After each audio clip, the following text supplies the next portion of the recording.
วันแห่งความสุขหัวข้อในมื้อนี้แมนฮู้ได้จากหัวใจฮู้ได้จากหัวใจในโรมบทที่11ข้อ34ถึง35ทรงกล่าวว่าตามที่มีคำเขียนไว้ในพระคัมภีร์ว่าผู้ใดน้อที่ฮู้จักความนึกคิดของพระเจ้าได้ผู้ใดน้อที่สามารถเป็นที่ปรึกษาของพระองค์ได้หรือผู้ใดน้อที่ได้ถวายสิ่งใดสิ่งหนึ่งแก่พระองค์ก่อนเพื่อว่าพระองค์จะได้ให้บางสิ่งตอบแทนแก่ตนท่านเป็นคือข้าน้อยบอ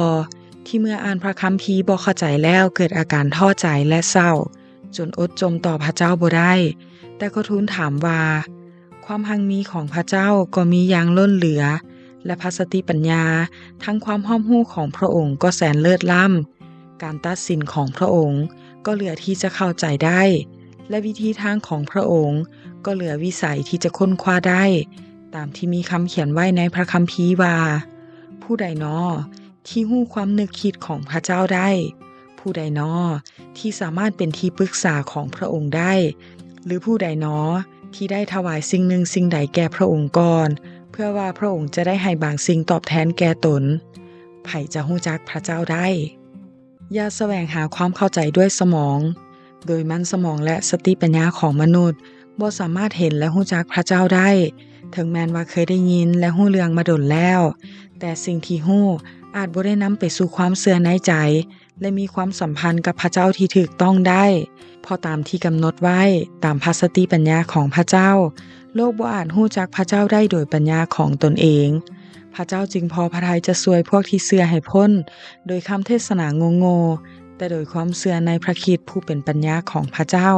จะเฮ็ดให้ฮู้จักพระเจ้าได้จงแสวงหาด้วยหัวใจเพราะถ้าพวกเจ้าซอกหาเฮาอย่างหมดจิตหมดใจพวกเจ้าก็จะพบเฮาเมื่อแสวงหาพระเจ้าจากใจเฮาจะพบพระองค์ได้เพราะพระเจ้าเบิ่งที่ใจว่า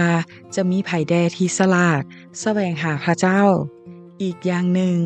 พระเจ้าเป็นผู้เลือกเองว่าจะสำแดงและเปิดเผยให้กับผู้ใดจงขอบพระคุณพระเจ้าที่ได้มาฮู้จักพระองค์ขอคิดข้าน้อยเศร้าสงสัยขึ้นมาแด